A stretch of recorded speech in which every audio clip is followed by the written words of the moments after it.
సంఖ్యాకాండం 21వ అధ్యాయం.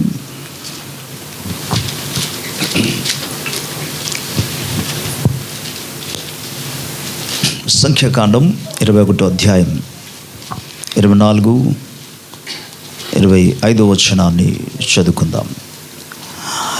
ఇశ్రాయేలులో వారిని కత్తివాత హతము చేసి దేశమును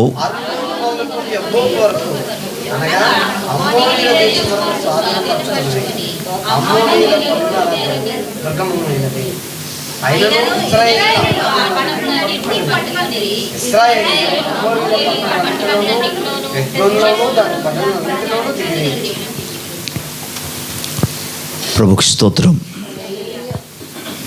చిన్న ప్రార్థన మనం చేసుకుందాం. ప్రేమ కనికరం కలిగిన మా దేవా, నీ ఘనమైన గొప్ప నామానికి మేము కృతజ్ఞతాస్తుతులు స్తోత్రాలు చెల్లిస్తూ మహిమపరుస్తున్నాము. దేవా, నీ దివ్య వాక్యము ద్వారా మాతో మీరు మాట్లాడమని ప్రార్థిస్తున్నాము. వినగల చెవులు, గ్రహించగలిగిన హృదయాలు మా అందరికీ మీరు అనుగ్రహించమని వేడుకుంటున్నాను. అల్పుడను నీ పాదధూళి తండ్రి మీద దాసుని నీ యందు మీరు మరుగుపరిచి ఆత్మాభిషేకంతో నింపి నీ ప్రజలకు కావలసిన వర్తమానాన్ని మీరు దయచేయమని, నీ ఆత్మసహమును కోరి నీ కృప మీద ఆధారపడి నువ్వు ఎంతైనా నమ్మదగిన దేవుడు కనుక స్తుతులు చెల్లించి యేసు ప్రభు నామములో అడిగి పొంది ఉన్నాము తండ్రి. ఆమేన్. Praise the Lord. ప్రభు నామానికి స్తోత్రం. ప్రభువు మనకు అనుగ్రహించిన ఈ అద్భుతమైన అవకాశాన్ని బట్టి, ఈ దినాన్ని బట్టి దేవాది దేవునికే సకల మహిమ, ఘనత, ప్రభావము కలుగునుగాక. ఆమేన్. హల్లెలూయా.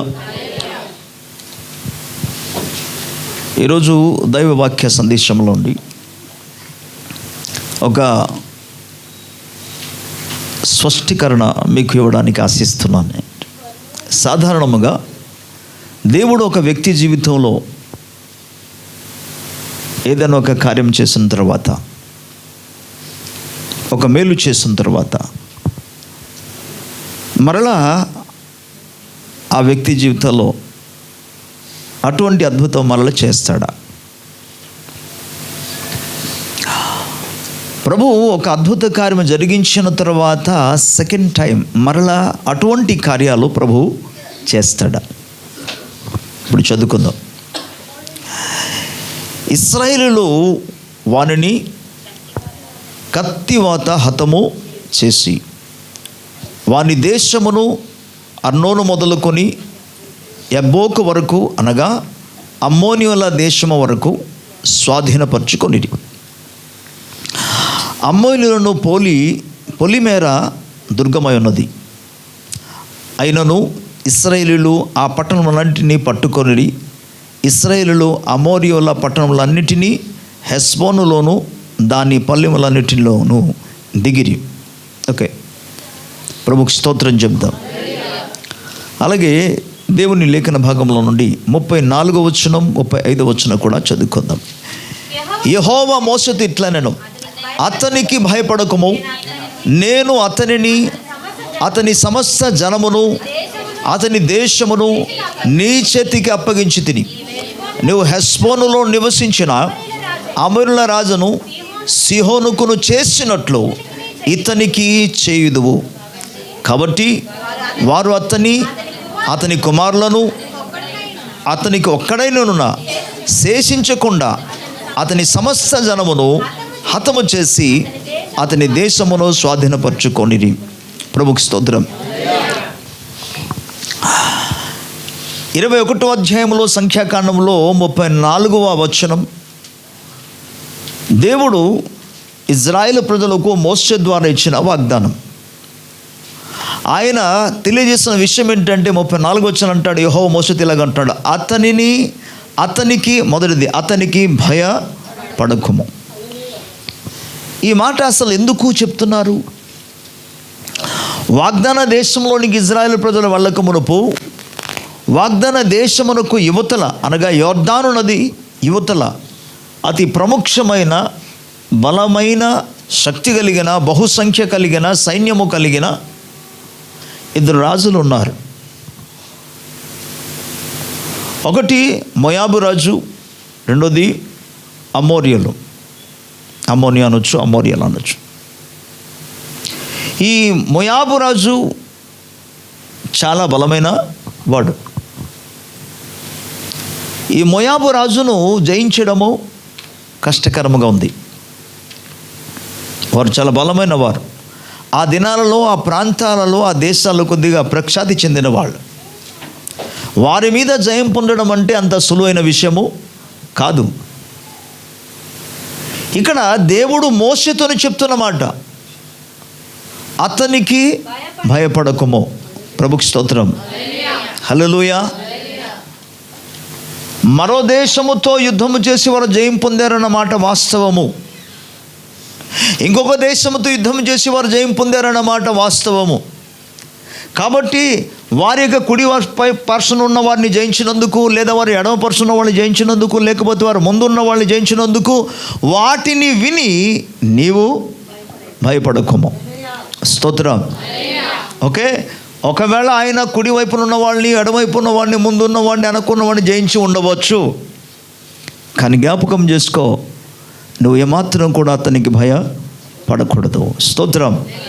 ఒక వ్యక్తి జీవితంలో ఏదైనా శత్రువు ఏదో కోణాల్లో వాడిని పడగొడితే, అమ్మో వాడిని పడగొట్టేశాడు కదా, నాకు కూడా అలా జరిగిపోతుందని అన్నాడు ఊహించుకోవద్దు. నిన్ను కూడా పడేస్తాడని చెప్పేసి నిన్ను కూడా వాడిస్తాడని ఊహించుకోవద్దు. ప్రభు అంటున్నాడు, వారికి లేదా దానికి లేకపోతే అతనికి ఏమాత్రము భయపడకము. ఎందుకు అని అంటే, మనతో ఉన్నవాడు సైన్యములకు అధిపతియగు యెహోవా.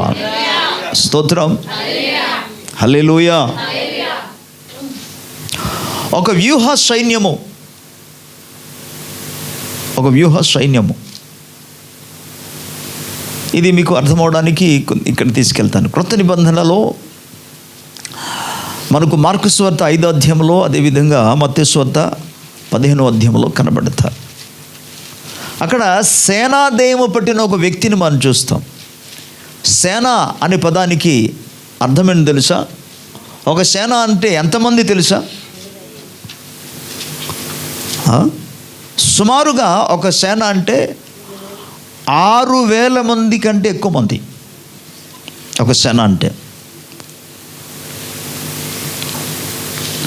ఒక వ్యూహము అని అంటే 12,000 మంది. అందుకే పేతురు శత్రువు చేతికి, యేసు ప్రభు శత్రువు చేతి అప్పగించిన ఆ రాత్రి పేతురు మాల్కా అనే దాసుని యొక్క చెవిని తెగ నరకగా అక్కడ అంటాడు, ఎందుకయ్యా నువ్వు కత్తిని వాడుతున్నావు అంటూ చాలా విషయం అక్కడ వేరే విషయం చెప్పారు. కానీ ప్రభు ఏమన్నాడు, నేను ఇప్పుడు వేడుకుంటే 12 వ్యూహ సైన్యాన్ని తండ్రి పంపించగలడు అన్నాడు. 12,000 మంది.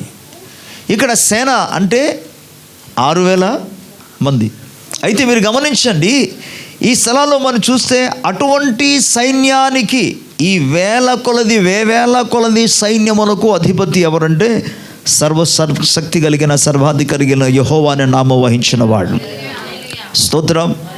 ఆయన ఆధీనంలో సమస్తం ఉన్నది. ఇక్కడ మోషేతో ఇజ్రాయేల్ ప్రజలకు ప్రభు తెలియజేసిన మాట ఏంటంటే, అతనికి మీరు భయపడకూడదు, బికాస్ నేను మీకు తోడై ఉన్నాను. ప్రభుకు స్తోత్రం. మనం ఇంతకు మునుపు మనం చదువుకున్న ప్రకారముగా 35వ వచనాల్లో మనం గమనిస్తే, ఆ రాజును భయపడదన్నమాట. కాబట్టి వారు అతనిని, అతని కుమారులకును, అతనికి ఒక్కడైనను శేషించకుండా అతని సమస్త జనములను హతము చేసి అతని దేశమును స్వాధీనపరచు కొనిరా. ప్రభుకు స్తోత్రం. ఇదే వచనాన్ని మనం ముందు 24, 25 వచనం చూసుకున్నాం. ఏంటంటే, వారు కొన్ని పట్టణాలమంతటి కూడా వారు సంపూర్ణముగా స్వాధీనము చేసుకున్నారు అని. స్తోత్రం. ఇప్పుడు మనం ద్వితీయోపదేశ కాండంలోనికి ఒకసారి వెళదాం. ద్వితీయోపదేశ కాండం 1వ అధ్యాయంలో 29వ వచనం నుండి ఇలాగున రాయబడింది, అప్పుడు నేను మిమ్మును చూచి దిగులు పడకుడి, వారికి భయపడకుడి, మీకు ముందర నడుచుచున్న మీ దేవుడని యెహోవా మీ కన్నుల ఎదుట ఐగుప్తులోను అరణ్యములోను మీ కొరకు చేసినట్లు మీ పక్షముగా యుద్ధము చేయును. మీరు ఈ చోటికి చేరు వరకు మీరు వచ్చిన మార్గం అంతటిలోనూ మనుష్యుడు తన కుమారుని ఎత్తుకొనున్నట్లు మీ దేవుడిని యెహోవా మిమ్మును ఎత్తుకొని వచ్చిన సంగతి మీరు ఎరుగుదురని మీతో చెప్పి తినన్నాడు. ప్రభుకి స్తోత్రం. మోసే ఇజ్రాయేల్ ప్రజలకు ఇది ద్వితీయోపదేశ కాండం. ఇజ్రాయేల్ ప్రజలకు మరోసారి జ్ఞాపకం చేస్తున్నాడు. ఏం జ్ఞాపకం చేస్తున్నాడంటే, ఆ యొక్క వారు ఐగుప్త దేశంలో దేవుడు ఎటువంటి అద్భుత కార్యాలు చేశాడో వాటిని జ్ఞాపకం చేసుకోమన్నాడు. ప్రభుకి స్తోత్రం. అండ్ అరణ్య మార్గంలో దేవుడు ఎటువంటి కార్యము చేశాడో వాటిని జ్ఞాపకం చేసుకోమన్నాడు. అలాగే ఎర్ర సముద్రం ముందు దేవుడు ఎలాంటి గొప్ప కార్యము చేశాడో వాటిని జ్ఞాపకం చేసుకోమంటున్నాడు. మీరు 31వ వచనం చదువుతున్నాను. ఐగుప్తులోను అరణ్యంలోను మీ కొరకు చేసినట్టు. ఈ పాయింట్ జాగ్రత్త వినండి. ఐగుప్తులోను అరణ్యంలోను మీ కొరకు చేసెను కాదు, చేసినట్లు మీ పక్షముగా యుద్ధము. ప్రభుకి స్తోత్రం. అంటే ఒకసారి దేవుడు వారి పట్ల అద్భుత కార్యం చేశాడు, అయిపోయింది కాదు, అంతట్లో అది ఆగిపోలే. మరలా ప్రవక్త అయిన దేవుని సేవకుడైన అభిషిక్తుడైన మోషే ద్వారా ఇజ్రాయేలు జనాంగమునకు ప్రభు చెప్పిన మాట ఏంటంటే, ఆయన చేసిన కార్యాలన్నీ జ్ఞాపకం చేసుకుంటారు బాబు. ఐగుప్తు దేశంలో దేవుడు ఎటువంటి గొప్ప కార్యం చేశాడో, తన బాహుబలమును చాచాడు, ఐగుప్తు దేశాన్ని 10 తెగుళ్ళ చేత ఏ విధంగా వాటిని ఆయన సంపూర్ణముగా ఆయన పడద్రోశాడు, అదేవిధంగా ఫరో రాజును ఏ విధంగా ఆయన వాడించాడో, శత్రు శక్తిని కూడా ఏ విధంగా ఆయన లయపరిచాడో, మీ కొరకు దేవుడు ఏ విధంగా ఆ యొక్క ఎర్ర సముద్రమును ఆయన పాయలు చేసే ఆరిన నేలలో మిమ్మల్ని దాటజేశాడు, అదే సముద్రంలో శత్రు సైన్యమంతుడు కూడా ఆయన ముంచి వచ్చాడు. వాటిని ఒక్కసారి మీరు జ్ఞాపకం చేసుకున్నాడు. స్తోత్రం. ఎందుకు జ్ఞాపకం చేసుకోమని అంటున్నాడంటే, అప్పుడు జరిగినట్లుగానే అక్కడ మీ కొరకు దేవుడు చేసినట్టుగానే అని అంటాడు, మీ పక్షముగా దేవుడు యుద్ధము చేయును. స్తోత్రం. హల్లెలూయా. వినండి, ఇజ్రాయేల్ ప్రజల వద్ద నుండి మీకు చెప్తాను. ఇజ్రాయేల్ ప్రజల గురించి దేవుడు మాట్లాడుతూ మోషే ద్వారా ఈ 31వ వచనంలో ఏమన్నాడంటే, ఈ మాట మీరు ఈ చోటికి చేరు వరకు, మీరు వచ్చిన మార్గం అంతటిలో, ఓకే, మీరు ఈ చోటుకి చేరు వరకు. ప్రభుకి స్తోత్రం. మీరు చూడండి, ఇజ్రాయేల్ ప్రజలు అనేక పర్యాయాలు దేవునికి అయిష్టులుగా జీవించారు. వారు అయిష్టులుగా జీవించినందుకు ఆయా సందర్భాలలో ఆయన శత్రువుల చేతికి అప్పగించి మరలా వారు బతిమాలుకున్నప్పుడు వినయముగా విధేయత కలిగి తగ్గించు ప్రార్థన చేసినప్పుడు వారిని విడిపించి మరలా తీసుకొని వచ్చాడు. కానీ ఒక పాయింట్ మనం గమనిస్తాం ఏంటంటే, ఏది ఏమైనా సరే వాగ్దానము చేసిన దేవుడు వాగ్దాన దేశంలోనికి వారిని చేర్చే వరకు వారిని ఎన్నడూ కూడా ఆయన విడిచి పెట్టలేదు. ప్రభుకి స్తోత్రం. హల్లెలూయా. వాగ్దాన దేశంలో చేర్చే వరకు తోడుగా ఉన్నాడు. వాగ్దాన దేశంలో చేర్చే వరకు కూడా ప్రభు వారికి సహాయము చేశాడు. వాగ్దాన దేశంలో చేర్చే వరకు కూడా వారితో కూడా ఉండి వారికి ముందుగా ఆయన నడిపించగలిగిన దేవుడు ఆయన. ప్రభు నామానికి స్తోత్రం కలుగునుగా. అయితే ప్రభు ప్రతిసారి చెప్తున్న మాట ఏంటంటే, క్రొత్త నిబంధనలో కూడా మనకు కూడా దేవుడు వాగ్దానం చేశాడు. భౌతికమైన ఇహలోక సంబంధమైన వాగ్దానాలు ఎన్నో ఉన్నా వాటన్నిటికంటే అతి ప్రముఖమైన ఒక వాగ్దానం అదేమనగా నిత్య జీవము లేదా నిత్య రాజ్యమును గురించిన వాగ్దానం ప్రభు మనకు చేశాడు. స్తోత్రం. యోహాను సువార్త 14వ అధ్యాయంలో ఆయన మాట్లాడుతూ మొదటి 2-3 వచనాలు చూసుకుంటే ప్రభు అంటాడు, నా తండ్రి వద్ద అనేకమైన నివాస స్థలములు కలవు, లేనితో నేను మీతో చెప్పుదును, ఉన్నవి గనుక వెళుతున్నాను, వెళ్ళి నేను స్థలము సిద్ధపరుస్తాను, సిద్ధపరిచిన తర్వాత మరలా నేను వస్తాను, నేనుండు స్థలములో మీరును ఉండులాగున మిమ్మును నేను కొనిపోదును అని ప్రభు ఇచ్చాడు వాగ్దానం. ప్రభుకి స్తోత్రం. హల్లెలూయా. ఈ వాగ్దానములు నెరవేర్చబడే వరకు ప్రభు నిన్ను ఏమాత్రము విడువడు. ఈ వాగ్దాన దేశములో నిన్ను చేర్చే వరకు ప్రభు నిన్ను ఏమాత్రం కూడా విడిచి పెట్టడు. స్తోత్రం. సంతోషించి మనం ఆనందించాలి. ఏంటంటే వాగ్దాన దేశంలో చేర్చే వరకు దేవుడు ఏదో ఒక నాయకుల్ని ఏర్పాటు చేస్తూ వారిని ఖచ్చితంగా తన వాగ్దాన ప్రకారంగా తన మాట ప్రకారముగా వారిని చేర్చాడు. ప్రభు మనకు క్రొత్త నిబంధనలు చేసిన వాగ్దాన ప్రకారముగా పరలోక రాజ్యములో చేర్చే వరకు నిన్ను ఏమాత్రము నన్ను అడిగితే ఎవడైనా సరే తమ ఇష్టానుసారంగా దేవుని యొద్ద నుండి నాకు వద్దు అని వాళ్ళు విడిచిపెట్టి, అంటే ప్రభువుని విడిచిపెట్టి వెళ్ళిపోవాలి, కానీ ప్రభువు మాత్రం ఎన్నడూ ఎవరిని విడిచిపెట్టాడు.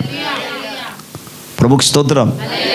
ఎవరైనా నాకు వద్దు అని వెళ్ళిపోయారంటే వాళ్ళు వారి నాశనం కోసం వాళ్ళు కోరుకుంటారు తప్ప, కానీ ప్రభు ఎన్నడూ ఎవరు కూడా నశించిపోవటం ఆయనకి ఇష్టం లేదు. కనుక ఆయన ఎన్నడూ విడిచిపెట్టకుండా ఆయన సదాకాలము తోడై ఉండి ప్రతి బలహీనత సమయంలో, ప్రతి శోధనలో ఆయన తోడే ఉంటాడు. ఆయన స్తోత్రం కలుగును గాక. సో ఇక్కడ ద్వితీయోపదేశ కాండం ద్వారా మాట్లాడుతూ ప్రభు అంటున్నాడు, అలనాడు దేవుడు చేస్తున్న కార్యాన్ని జ్ఞాపకం చేసుకోండి, అలాగుననే నేడు కూడా దేవుడు మీకు తోడై ఉండి మీ పక్షముగాని యుద్ధము చేయును. స్తోత్రం, హల్లెలూయా. ఇదే ద్వితీయోపదేశ కాండంలో మరలా మనం 3వ అధ్యాయంలోనికి ఒకసారి వెళదాం. 3వ అధ్యాయము 1వ వచనం నుండి చదువుకుందాం. మనము తిరిగి బాషాను మార్గము వెళ్ళినప్పుడు బాషాను రాజైన ఓగును అతని ప్రజలందరూ ఎద్రెయేలుమునతో యుద్ధము చేయుటకు బయలుదేరి ఎదురుగా రాగా యెహోవా నాతో ఇట్లనెను, అతనికి భయపడకము, అతనిని అతని సమస్తమును జనమును అతని దేశమును నీ చేతికి అప్పగించి ఉన్నాను. హెష్బోనులో నివసించిన అమోరీయుల రాజైన సీహోనుకు చేసినట్లే ఇతనికి నీ చేయవలనని చెప్పాను. స్తోత్రం. మునుపు ఏం జరిగింది?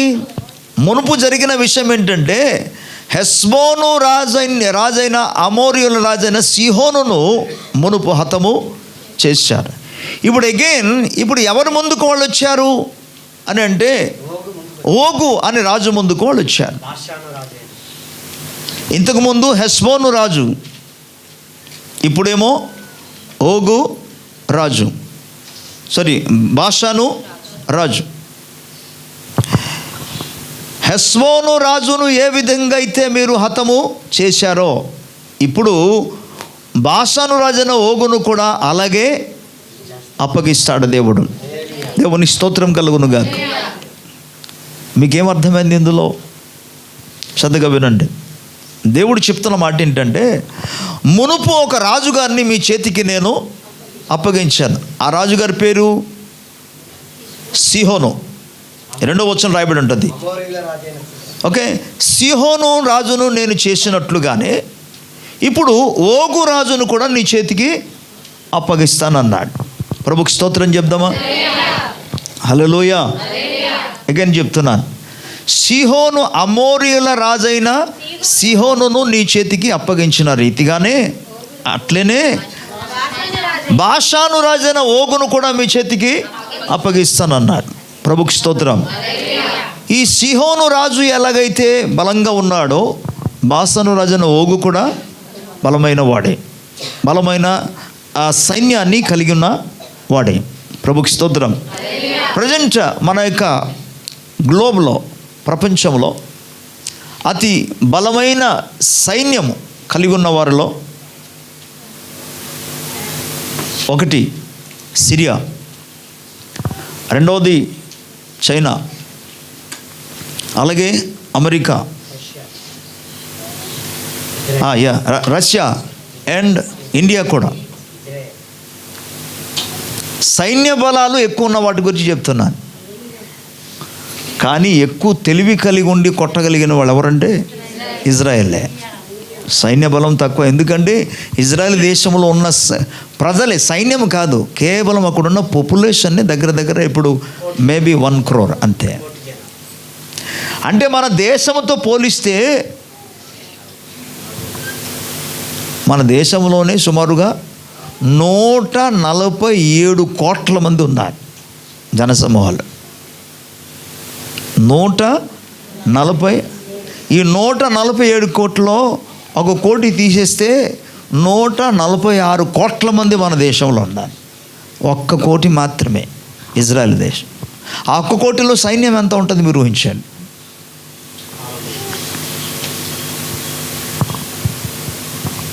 లెక్కపెట్టి జస్ట్ ఫ్యూ లాక్స్, కొద్ది లక్షల మంది మాత్రం. అందుకే ఇజ్రాయెల్ దేశంలో పురుషులు మాత్రం కాకుండా స్త్రీలు కూడా సైన్యంలో చేర్చబడతారు.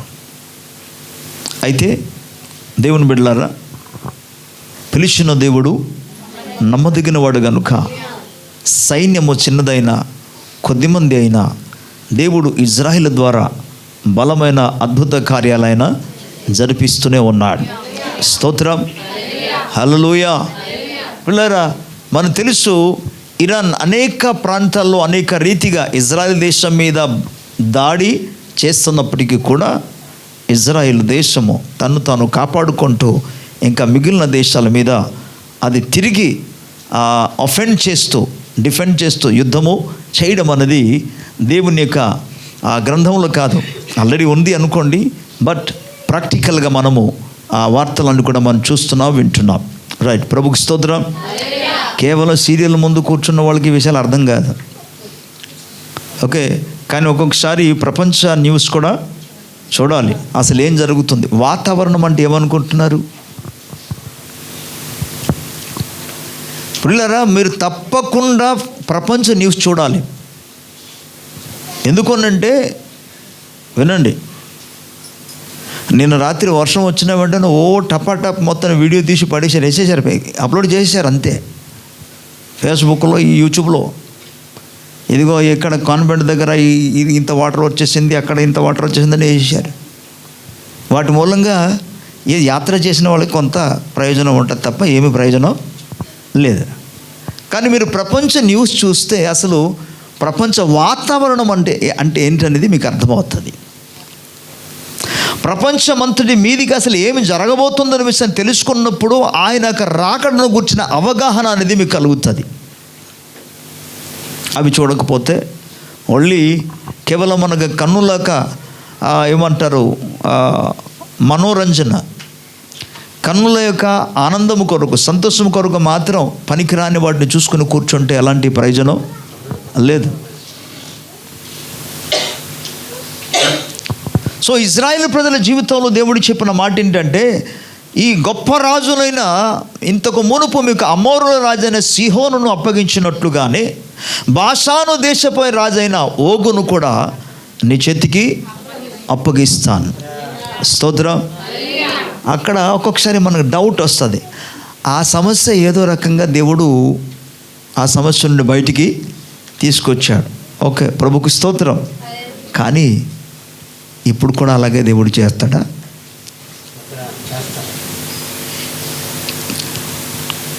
ఆ సమస్య నుండి మొత్తానికి గట్టెక్కాం, ఈ సమస్య నుండి మనం గట్టు ఎక్కగలమా? దేవుడు చేస్తాడా? అప్పుడు చేసినట్టుగా ఇప్పుడు కూడా దేవుడు చేస్తాడా? అప్పుడు చేసినట్టుగా ఇప్పుడు కూడా దేవుడు సహాయము చేయగలడా? ప్రభుకు స్తోత్రం చెప్పాలి. ప్రతి స్థలాల్లో దేవుని సేవకుని ద్వారా కానీ దేవుడు ఈరోజు తన పరిశుద్ధాత్మ ద్వారా చెప్పే మాట ఏంటంటే, అక్కడ చేసినట్టుగా ఇప్పుడు కూడా చేస్తానని ప్రభు ఇస్తున్న వాగ్దానం ఇది. ఇజ్రాయెల్ ప్రజలకి కేవలం ఆయన ఇచ్చిన వాగ్దానాలు నోటి మాటతో అయినా ఒట్టి మాటలు కాదు ప్రభు పలికేది, ఆయన చెప్పినట్టుగానే చేసే దేవుడు ఆయన. ప్రభుకు స్తోత్రం కలుగును గాక.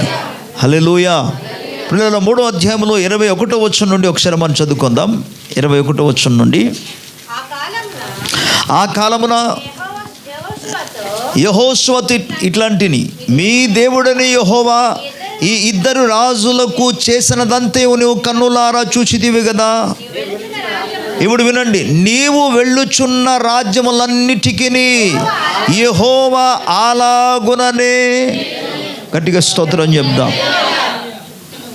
ఇప్పుడు యెహోషువతో ప్రభు దేవుని సేవకుడైన మోషే ద్వారా ప్రభు మాట్లాడుతేమంటే, యెహోషువా, ఆ ఇద్దరు రాజుల జీవితంలో దేవుడు ఏం చేశాడు చూసావు కదా.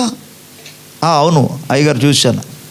ఇప్పుడు ఏం జరగబోతుందంటే, నీవు వెళ్ళుచున్న రాజ్యములన్నిటికీ, గట్టిగా స్తోత్రం చెప్పాలి, కేవలం ఈ 2 రాజ్యాలు మాత్రము, 2 రాజ్యాలు మాత్రం కాదు, 2 రాజ్యాలు మాత్రం కాదు, నీవు వెళ్ళుచున్న రాజ్యములన్నిటికీ. స్తోత్రం. అందుకే కదా యెహోషువ గ్రంథంలో దేవుడు మాట్లాడుతూ 1వ అధ్యాయంలో అన్నాడు, నీవు అడుగు పెట్టే ప్రతి స్థలమును నేను నీకు ఇస్తున్నాను. ప్రభుకు స్తోత్రం. ఆ దేశంలో ఉన్న రాజులను, ఆ దేశంలో ఉన్న సైన్యమంతటిని కూడా ఎలా కొడతామంటే, ఒక్క వ్యక్తిని కొట్టినట్టుగా కొట్టేసి, అక్కడ 10 మందిని కొట్టినట్టు కూడా కాదు, ఒక్క వ్యక్తిని కొట్టినట్టుగా అన్నాడు. పడగొట్టినట్టుగా పడగొడతావు. ప్రభుకి స్తోత్రం. కాబట్టి నువ్వు వెళ్ళుచున్న ప్రతి రాజ్యములన్నింటిలో, నువ్వు వెళ్ళుచున్న ప్రతి దేశములన్నింటికి యెహోవా అలాగుననే, ప్రభుకి స్తోత్రం, మీ దేవుడిని యెహోవా మీ పక్షముగా యుద్ధము చేయవాడు గనుక వారికి భయపడవద్దని ఆజ్ఞాపించెను. దేవుని యొక్క లేఖనాల్లో వాగ్దాన ప్రకారంగా ప్రభు చెప్తున్న మాట ఏంటంటే, ఈనాడు అనేక మంది విశ్వాసులు వారికి కలిగిన కష్టములను బట్టి, వారు ఎదుర్కొంటున్న శోధనలను బట్టి అనేక మంది దిగజారి ప్రత్యేకముగా కృంగిపోయిన వాళ్ళు కొంతమంది, నిరాశలోనికి వెళ్ళిపోయిన వారు కొంతమంది, నిస్పృహలోనికి వెళ్ళిపోయిన వారు మరికొంతమంది, విశ్వాసము నుండి అనేక మంది వెనుకపడిన వారు కొంతమంది. కానీ ప్రభు అంటున్నాడు, నీవు వారిని చూసి భయపడవద్దు, వాటిని చూచి నువ్వు భయపడవద్దు. అమ్మో, నాకంటే కూడా ఇంకా శక్తి కలిగింది, ముందు వచ్చిన సమస్య కంటే కూడా ఈ సమస్య ఇంకా పెద్దది. ప్రభు అంటాడు, అది ఎంత పెద్ద అయినా సరే వాటిని చూచి నువ్వు భయపడవద్దు. స్తోత్రం. నీవు దిగులు పడవద్దు, ధైర్యం తెచ్చుకో. ఎందుకనగా సేవకుని ద్వారా పరిశుద్ధాత్మ దేవుడు ఇక్కడ చెప్పిన మాట ఏంటంటే, యెహోవా మీ దేవుడిని యెహోవా మీ పక్షముగా యుద్ధము చేయవాడు గనుక వారికి భయపడవద్దు. స్తోత్రం. ఇక్కడ మనుషులే కాదు నేను మాట్లాడేది, ప్రియమైన దేవుని బిడ్డలారా, మనుషులే కాదు, మనుషుల కంటే కూడా ప్రకృతి ఒక్కొక్కసారి, అలాగే పరిస్థితులు ఒక్కొక్కసారి నీకు వ్యతిరేకంగా మారుతూ ఉంటుంది. పరిస్థితుల ద్వారా శత్రువు వచ్చి ఆయన దాడి చేస్తాడు. ఉదాహరణకు మీ జ్ఞాపకం చేస్తాను, భక్తుడైన యోబు ఉన్నాడు. యోబు శత్రువులతో యుద్ధం చేయడానికి వెళ్ళారా?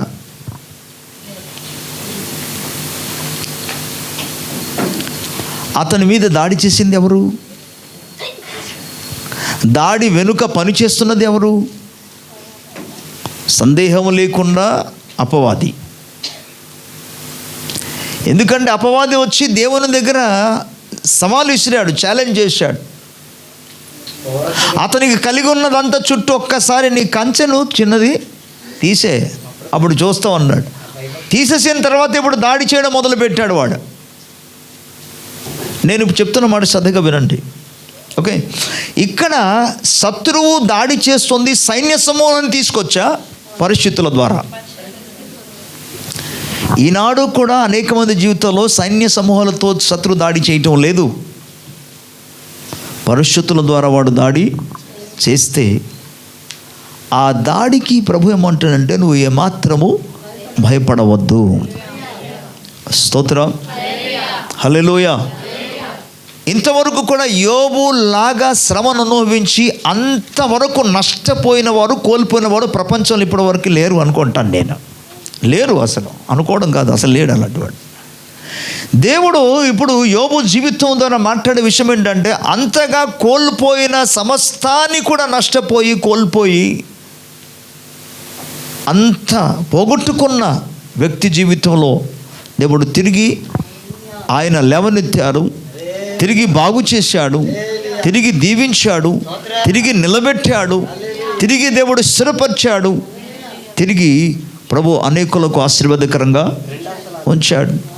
మరి ముఖ్యంగా రెండంతలుగా అతన్ని ప్రభు దీవించాడు. స్తోత్రం. ఈరోజు ప్రభు వాగ్దానం ఏంటంటే, నీ జీవితంలోని ఏమి కోల్పోయినా సరే ప్రభు ఇస్తున్న వాగ్దానం ఏంటంటే, అలాగుననే నిన్ను కూడా నేను లేవనెత్తుతాను, అలాగున నేను నిన్ను విడుదల చేస్తాను. తన అనారోగ్యంలో నుండి ప్రభు అతన్ని స్వస్థపరిచినట్టుగా ప్రభు వాగ్దానం చేసే విషయం, అలాగున నేను నిన్ను కూడా స్వస్థపరుస్తాను. ప్రభుకు స్తోత్రం కలుగునుగా. హల్లెలూయా.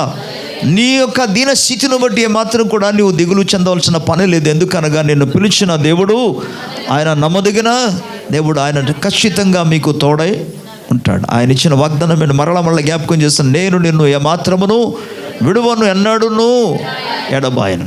నాకు చాలా ఇష్టమైన పదం ఇందులో ఏంటో తెలుసా? విడువను, నిన్ను విడువను ఎడబాయను కాదు, దానికి ముందు ఒక పదం యాడ్ చేశారే, అది నాకు చాలా ఇష్టం. నేను నిన్ను ఏ మాత్రము. ఏ మాత్రము అనే పదానికి అర్థమేంటి అసలు? ఎన్నడూను, ఐ విల్ నెవర్,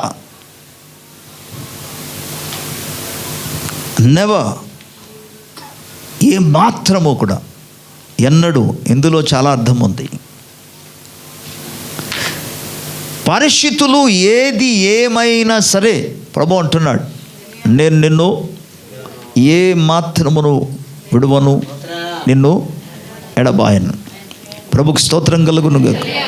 కాబట్టి వారి జీవితంలో కార్యము చేస్తున్నట్లుగానే నీ పట్ల కూడా దేవుడు కార్యము చేస్తాడు. వారిని స్వస్థపరిచినట్లుగానే దేవుడు నిన్ను కూడా స్వస్థపరుస్తాడు. బాధగా ఉంటే హల్లెలూయా చెప్పండి, సంతోషంగా ఉంటే స్తోత్రం చెప్పండి. హల్లెలూయా.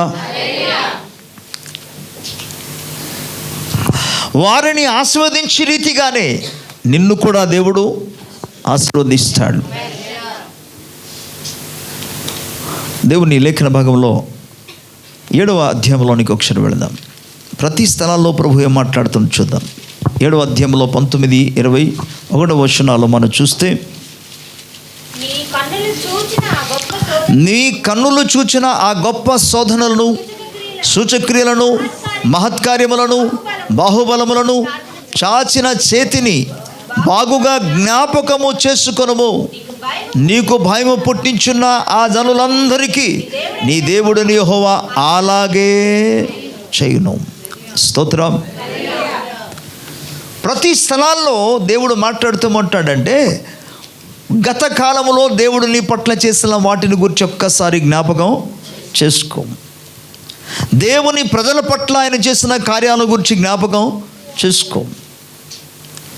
ఇప్పుడు నిన్ను భయపెట్టుచున్నవారు, మరలా చదువుదాం, నీ కన్నులు చూచిన గొప్ప కార్యాన్ని బట్టి జ్ఞాపకం చేసుకోమంటూ, నీకు భయము పుట్టించుచున్న ఆ జనులందరికీ నీ దేవుడని యెహోవా అలాగే. స్తోత్రం. అంటే ఎలా చేస్తాడు? నేను మరలా చెప్తున్నాను, వారికి సామాన్యమైన అక్షరానుసరమైన సైన్యము, శత్రు సైన్యం వారి మీదకి వచ్చారు, దాడి చేశారు. దేవుడు వారికి విజయము ఇచ్చాడు. ఇప్పుడు మనకు అక్షరానుసరమైన శత్రు సైన్యము కాదు. ఎటువంటి సమస్యలు నీ మీద దాడి చేసినా, నీ మీదికి వచ్చినా, ప్రభుకి స్తోత్రం కలుగునుగాక. హల్లెలూయా. జస్ట్ నీ యొక్క దృష్టి దేవుని మీద పెట్టు. ఆయనందు నమ్మిక కలిగి ఉండు. ఆయన మీద ఆధారపడి ఆయనను వేడుకొనము. స్తోత్రం. ఎందుకంటే దేవుని వాక్యంలో రాయబడింది, ఆపత్కాలమందు నాకు మొరపెట్టుము, నేను నిన్ను విడిపిస్తాను. నాకు మొరపెట్టు, నేను నీకు విడిపిస్తా. నాకు మొరపెట్టుమని నేను నీకు ఉత్తరము ఇస్తాను. అప్పుడు నీవు నన్ను మహిమపరుస్తావు అన్నాడు దేవుడు. స్తోత్రం. హల్లెలూయా. అందుకే వారికి చేసినట్టుగానే వీరిని కూడా అలాగే మీ దేవుడైన యెహోవా మీకు సహాయము చేస్తాడు. మరియు మిగిలిన వారును, నీ కంటబడక దాగిన వారును నశించే వరకు నీ దేవుడైన యెహోవా వారి మీదకి పెద్ద కందిరింగలను పంపును. స్తోత్రం. అందుకే వారిని చూచి జడియవద్దు. నీ దేవుడైన యెహోవా నీ మధ్యనున్నాడు. ఆయన భయంకరుడైన మహాదేవుడు. స్తోత్రం. ప్రేమను దేవుని బిడ్డలారా, ఆయన అతి శక్తివంతుడు, బలవంతుడైన దేవుడు, అతి భయంకరుడైన దేవుడు. ఎవరి పట్ల ఆయన భయంకరుడు? తన ప్రజల పట్ల కాదు, శత్రువుల ఎడల ఆయన భయంకరుడైన దేవుడుగా ఉండి ఆయన యుద్ధం చేసి నడిపించేవాడు. ప్రభుకి స్తోత్రం. ద్వితీయోపదేశ కాండంలో 31వ అధ్యాయంలోనికి ఒకసారి వెళదాం. 31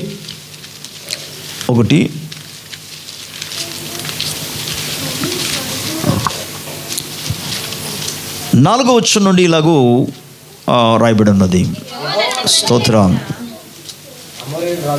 ఓకే, మనం నేను మొదటి వచనం చెప్తాను. మోషే ఇశ్రాయేలు అందరితో ఈ మాటలు చెప్పుట చాలించి వారితో మరలా ఇట్లా, నేను 120 ఏండ్ల వాడనై ఉన్నాను. ఇక మీదట నేను వచ్చుచు పోవచ్చు ఉండలేను. యెహోవా ఈ యొర్దాను దాటకూడదని నాతో సెలవిచ్చాడు. నీ దేవుడని యెహోవా నీకు ముందుగా దాటిపోయి ఆ జనములను నీ ఎదుట నుండకుండా నశింప చేయును.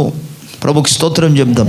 యొర్దాను నది దాటక మునిపే మరలా వాగ్దానము చేసిన దేవుని యొక్క వాగ్దానాన్ని జ్ఞాపకము చేస్తూ ఇజ్రాయెల్ ప్రజలందరికీ, అలాగే దైవ సేవకుడైనా లేదా నాయకుడైనా యెహోషువతో అని చెప్తున్న మాట ఏంటంటే, నీ దేవుడైన యెహోవా నీకు ముందుగా దాటిపోవును. నీ జనములను నీ ఎదుట ఈ జనములను లేదా ఆ జనములను నీ ఎదుట నిలవకుండా నశింప చేయును. నీవు వారి దేశమును స్వాధీనపరచుకొందువు. యెహోవా సెలవిచ్చినట్లు యెహోషువ నీ ముందుగా దాటిపోవును. దేవుని స్తోత్రం. యెహోవా నశింపజేసిన అమరుల రాజైన సిహోనుకును ఓగుకును వారి దేశమునకు ఏమి చేసెనో ఆ ప్రకారముగానే ఈ జనములకు పదే పదే ఇక్కడ మనం చూస్తే సిహోను గురించి అలాగే ఓగును గురించి జ్ఞాపకం వారికి చేసినట్లే ఆ ప్రకారమే దేవుడు ఇప్పుడు కూడా చేస్తాడు. మీ ముందు ఉన్న వారి శత్రువు కావచ్చు, మీ ముందు ఉన్న రాజ్యములు కావచ్చు, దేవుడు అదే విధంగా మీకు తోడే ఉండి శత్రు సైన్యాన్ని కూలద్రోసి ఆ దేశాన్ని మీరు సంపూర్ణంగా స్వాధీనపరచుకున్నట్లుగా ఆయన మీకు ముందుగా నడిచి సహాయము చేస్తాడు. ప్రభుకి స్తోత్రం. హల్లెలూయా. I like this word. ఈ పదాలు నాకు చాలా ఎంతో, ఎందుకంటే వారికి దేవుడు ఏ విధంగా చేశాడో అదే విధముగా ఆ ప్రకారముగానే ఈ జనములకున చేయను. నేను మీకు ఆజ్ఞాపించిన నా దానంతటిని బట్టి మీరు వారికి చేయునట్లు యెహోవా నీ చేతికి వారిని అప్పగించును. నిబ్బరము కలిగి ధైర్యముగా ఉండుము. భయపడకుడి, వారిని చూచి దిగులు పడకుడి. నీతో కూడా వచ్చేవాడు నీ దేవుడైన యెహోవాయే. ఆయన నిన్ను విడువడు, నిన్నెన్నడును. ప్రభుకి స్తోత్రం కలుగునుగా. హల్లెలూయా. నీతో కూడా వచ్చేవాడు ఎవరు? నీ దేవుడైనా యెహోవాయే కనుక నువ్వు ఏమాత్రం కూడా భయపడొద్దు అన్నాడు. స్తోత్రం. ఒక్కొక్కసారి ఒక నది దాటుతారు, మొత్తానికి కాలు చేతులు కొట్టుకుంటూ ఏదోలాగా ఈ దేశం ఒక నది దాటుతారు. కానీ దాని తర్వాత ఇంకొక నది వచ్చింది అనుకో, దాన్ని చూసి మరలా భయపడతారు. ఒక సమస్యను ఎదుర్కొంటారు, దాన్ని దాటుకొని వెళ్ళిన తర్వాత ఇంకొక సమస్య వచ్చింది అనుకోండి, దాన్ని చూసి మరలా భయపడడం. కానీ ప్రభు అంటున్నాడు, జ్ఞాపకం చేసుకో, నిన్న జరిగినట్లుగానే మొన్న జరిగినట్టుగానే గత కాలంలో దేవుడు కార్యము చేస్తున్నట్టుగానే ఇప్పుడు కూడా మీ పక్షముగా ఆయన కార్యము చేస్తాడని పదే దేవుని యొక్క వాక్యం మనకు వాగ్దానం చేస్తుంది. ప్రభుకి స్తోత్రం. యెహోషువ గ్రంథంలో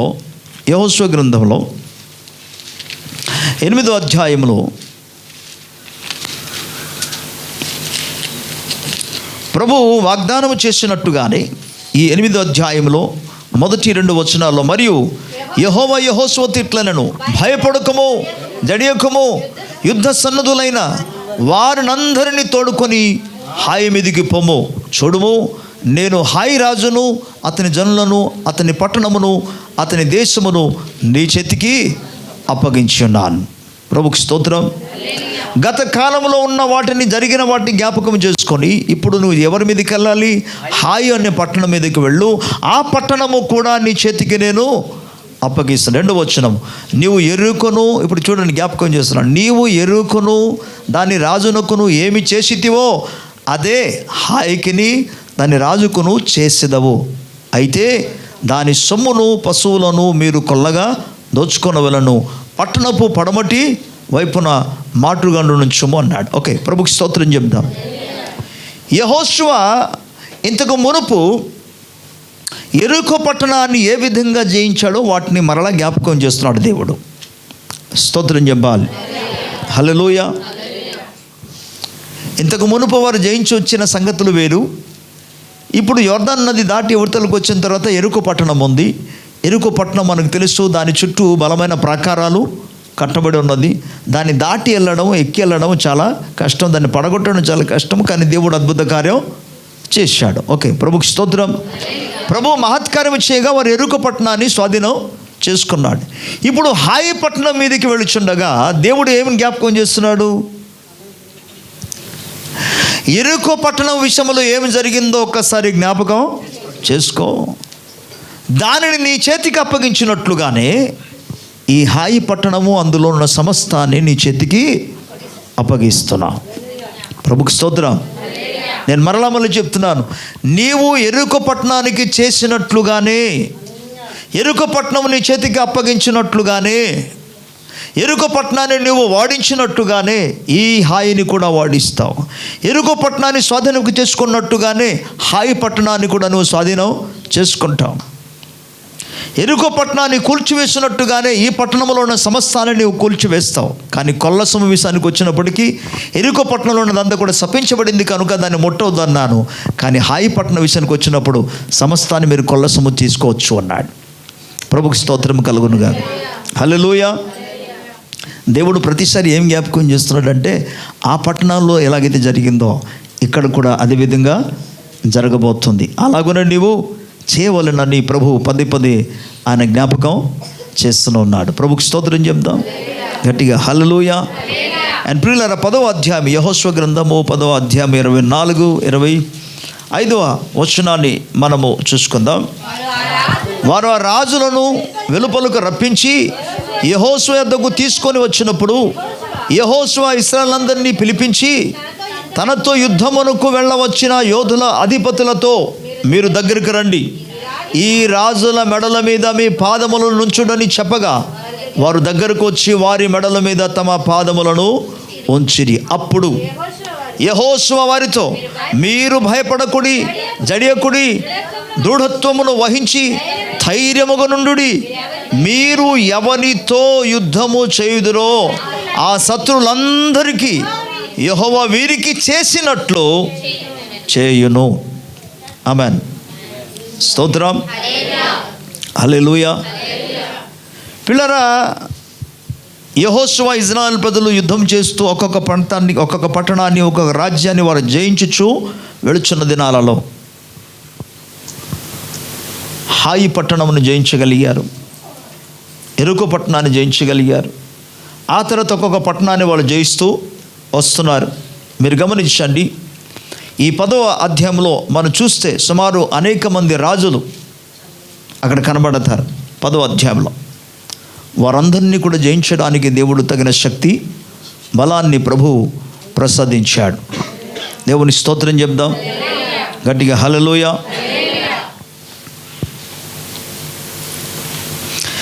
మొదటి వచనము నుండి మనం చూసుకొని వెళితే 2వ వచనం మనం చూద్దాం. 2వ వచనాన్ని నేను చదువుతాను. ఎలా అనగా, గిబియోను గొప్ప పట్టణమై రాజధానిలో ఎంచబడినది, అది హాయి కంటెను గొప్పది. అక్కడి జనులందరూ శూరులు. అంతటా యెరూషలేము రాజైన అదోనీషెకును గిబియోనులను యెహోషువతోను ఇశ్రాయేలుతోనూ సంధి చేయనున్నారు. మీరు నా యొద్దకు వచ్చి నాకు సహాయం చేయవాలని వారు మనవి చేయడానికి పట్టణం నాశనం చేయకుండా సహాయం చేయాలని కోరుకున్నారు. ఇప్పుడు హెబ్రోను రాజైన హుహాము నొద్దకును, యర్మూతు రాజైన పిరాము నొద్దకును, లాకీషు రాజైన యాఫియా వద్దకును, ఎగ్లోను రాజైన దెబోరు నొద్దకును వర్తమానం పంపించారు. అంటే ఇప్పుడు కింద వచనాలు మీరు చూస్తే చాలామంది రాజులు ఏకముగా కూడి ఒక్కసారిగా ఇజ్రాయెల్ మీద, అనగా ఇశ్రాయేల్ ప్రజల మీద దాడి చేయడానికి వాళ్ళు ప్రయత్నం చేశారు. అప్పుడు యెహోషువ దేవుని దగ్గర ప్రార్థన చేశాడు, ప్రభు సహాయము చేశాడు. ఆ దినాన్నే యెహోషువ చేసిన ప్రార్థనని తెలుసా? సూర్యుడా నీవు గిబియోనులో నిలిపో, చంద్రుడా నీవు అయ్యోనులో నిలువుము అంటాడు, ఆగిపోమంటాడు. ప్రభుకి స్తోత్రం. ఎందుకు? యెహోషువ యొక్క ఉద్దేశం ఏంటంటే, ప్రభువా సాయంకాలం అయిపోయి రాత్రి వచ్చేసిందని, చీకటి వచ్చింది అనుకోండి, శత్రువులందరూ కూడా పారిపోతాడు, మరలా మనం దొరకారు, మనం నెక్స్ట్ టైం ఇంకొకసారి వాళ్ళని వెతికి వెళ్ళి పట్టుకోవాల్సిన పరిస్థితి వస్తుంది. అలాగే జరగకుండా సూర్యుడా నువ్వు గిబియోనులో నిలిచిపో, ఒక్కసారి ఒక రోజు వరకు ఆగిపో. ఎందుకంటే ఈ దినాన్ని ఎలాగైనా సరే ఈ శత్రు రాజ్యాలలో ఈ రాజులందరిలో ఏ ఒక్కడు కూడా మిగలడానికి వెళ్ళదు. వాళ్ళందరినీ కూడా ఈరోజే మేము హతము చేయాలి. ప్రభుకి స్తోత్రం గట్టిగా. హల్లెలూయా. అంటే శత్రువు మీద శత్రు శక్తిని పడగొట్టే వరకు కూడా విశ్రాంతి లేకుండా ముందుకు సాగారు. ఒకడు కూడా శత్రువు మిగలకూడదని ఆ రాజులందరినీ కూడా వారు హతము చేయగలిగాడు. ప్రభుకి స్తోత్రం. హల్లెలూయా. ఇప్పుడు అందరూ వాడిపోయారు, సైన్యం అంతా వాడిపోయింది. ఆ రాజులందరినీ తీసుకొచ్చారు. యెహోషువ ఏమన్నాడంటే ఈ నాయకులందరినీ పిలిచి, సైనికులందరినీ పిలిచి, ప్రధానులందరినీ పిలిచి రండి అని పిలిచారు. వాళ్ళందరూ వచ్చారు. చెప్పండి యెహోషువ గారు ఏమంటారు? ఈ రాజులందరినీ తీసుకొచ్చి అక్కడ పడుకోబెట్టారు. నా వైపు చూస్తూ వినాలి. రాజులందరినీ తీసుకొచ్చి వారి కళ్ళ ముందు పడుకోబెట్టి యెహోషువ అన్నాడు, ఇప్పుడు ఈ శత్రు రాజుల యొక్క మెడల మీద మీ పాదాలు పెట్టండి, కాలు పెట్టండి అంటే పెట్టండి అన్నాడు. వారు వచ్చి వారి మెడ మీద కాలు పెట్టాడు. ఇప్పుడు యెహోషువ అంటున్నాడు, ఇక నుండి మీరు ఏమాత్రం కూడా భయపడడానికి వీల్లేదు. ఇన్ని రాజ్యాలకు రాజులందరూ మన మీదికి రాగా దేవుడు వారిని మన చేతికి అప్పగించి, ఇదిగో మన కాళ్ళ క్రింద వారి మెడను ఉంచి వారి మెడను నలిపివేసినట్టుగా దేవుడు ఎలాగైతే చేశాడో, ఇక ముందుకు కూడా మీరు ప్రవేశించబోతున్న ప్రతి రాజ్యంలో రాజులందరినీ కూడా అలాగే. ప్రభుకి స్తోత్రం కలుగునుగాక. పిల్లరా, దేవుడు గొప్ప అద్భుత కార్యం చేసేవాడే ఉన్నాడు. ఆ తర్వాత అందువల్లనే మీరు గమనిస్తే లేఖనాల్లో మనము చూడగలిగితే చూడండి 28వ వచనంలో మక్వేదాను పట్టుకున్నారు, రైట్. అండ్ తర్వాత 31వ వచనంలో ఇశ్రాయేలుతో లిబ్నాను నుండి లాకీషు వరకు వచ్చి దాని దగ్గర దిగి లాకీషు వారితో యుద్ధం చేసి దాన్ని కూడా పట్టుకున్నారు. అలాగే గేజరు రాజైన హోరాము రాగా, అంటే 33వ వచనంలో చూస్తే అక్కడ మనం చూడగలం. ఇలాగూ దేవుని బిడ్డలారా ప్రతి స్థలాల్లో ప్రతి ఒక్క పట్టణాన్ని వారు స్వాధీనం చేసుకున్నారు. 36వ వచనాలు చూస్తే ఎగ్నోను నుండి హెబ్రోను మీదకు పోయి దాన్ని వాళ్ళందరూ కూడా ఇజ్రాయేల్ ప్రజలు వాటిని పట్టుకున్నారు. 38వ వచనాలు మనం చూస్తే దెబేరు వైపు తిరిగి దాని జనులను యుద్ధము చేసి వాటిని వారు సంపూర్ణంగా పట్టుకున్నారు. 40వ వచనాలు చూస్తే యెహోషువ మన్య ప్రదేశమును, అలాగే దక్షిణ ప్రదేశమును, షఫీల ప్రదేశమును, చరియల ప్రదేశమును, వాటి రాజులందరినీ జయించిరి. ప్రభుకు స్తోత్రం చెప్దాం.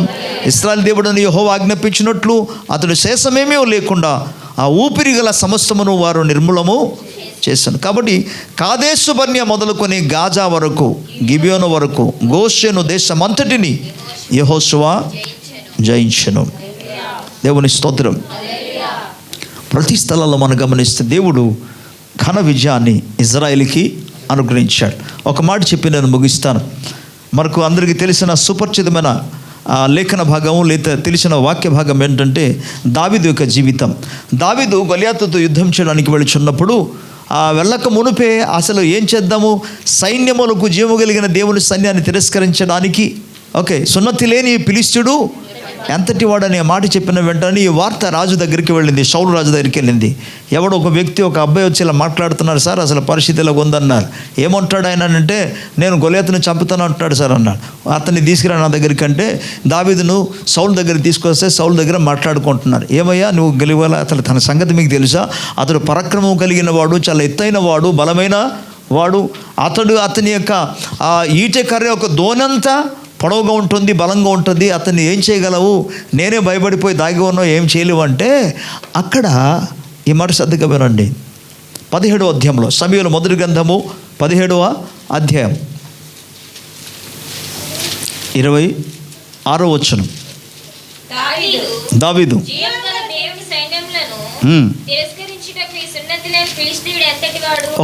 రైట్. దేవుని స్తోత్రం చెప్దాం. సో సౌలు దగ్గరే మాట్లాడి చెప్తుండగా సౌలు దగ్గర దావీదు చెప్పిన ఒక మాట జాగ్రత్త వినండి. 36వ వచనానికి వెళదాం. సౌలు దగ్గర దావీదు చెప్తున్న మాట, అయ్యా రాజుగారండి, సౌలు రాజుగారండి, నీ దాసుడైన నేను ఆ సింహములను వెలుగుబంటిని చంపితినే, జీవము గల దేవుని సైన్యములకు తిరస్కరించిన ఈ సున్నతి లేని ఫిలిష్తీయుడు వాటిలో ఒక్కదాని వలె అగును. దేవుని స్తోత్రం. ఇక్కడ దావీదు ఏం జ్ఞాపకం చేస్తున్నాడు? గత కాలంలో నేను గొర్రెలు కాచుకుంటున్నప్పుడు అనేక పర్యాయాలు సింహాలు వచ్చి నా గొర్రెలను ఎత్తుకొని వెళ్ళిపోతున్నప్పుడు వాటిని నేను తరిమి వాటి నోటి నుండి నా గొర్రెలను కాపాడుకున్నాను. అది నా గొర్రెలను కాపాడుకున్నప్పుడు ఆ సింహం నా మీదికి రాగా నేను వాటి యొక్క నోళ్లను చీల్చి నేను చంపాను. ఇలాంటి సందర్భాలు ఎన్నెన్నో ఉన్నాయి సార్. కాబట్టి వాటి చేతిలో పడిపోకుండా నన్ను కాపాడిన దేవుడు, నా చేతిలో సింహాలను చంపినట్టుగా చేసిన ఆ దేవుడు వాటిలో ఒక్కనిగా ఈయన్ని కూడా చేస్తాడు. దేవుని స్తోత్రం. అంటే వాటికి చేసినట్లుగానే ఇతని జీవితం పట్ల కూడా, అనగా గొలియాతును కూడా అదే విధంగా చంపడానికి తగిన శక్తి ఇస్తాడని ఆయన తెలియజేశాడు, సాక్ష్యం ఇచ్చాడు. ప్రభుకి స్తోత్రం. సో ఈరోజు దైవ వాక్యం నుండి మీకు తెలిసే విషయం ఏంటంటే, ప్రతి స్థలంలో దేవుని యొక్క వాగ్దానం ఏంటంటే వారికి చేసినట్లే. ప్రభు ప్రతి స్థలంలో అందుకంటాడు, భయపడకము, జడియకము, దిగులు పడకము, వాటిని జయించినట్టుగా వీటిని కూడా జయిస్తావు. అక్కడ సహాయం చేసినట్టుగా ఇక్కడ కూడా దేవుడు సహాయము చేస్తాడు. అక్కడ తోడుగా ఉన్నట్టుగా ఇక్కడ కూడా దేవుడు నీకు తోడుగా ఉంటాడు. ప్రభుకి స్తోత్రం. అప్పుడు స్వస్థపరుచున్నట్టుగా ఇప్పుడు కూడా దేవుడు స్వస్థపరుస్తాడు. అప్పుడు లేవనెత్తినట్టుగా ఇప్పుడు కూడా దేవుడు లేవనెత్తుతాడు. అప్పుడు దీవించినట్టుగా ఇప్పుడు కూడా దేవుడు దీవిస్తాడు. ప్రభుకి స్తోత్రం. అలాగుననే చేస్తాడు. కళ్ళు మూసుకోండి, ప్రార్థన చేసుకుందాం.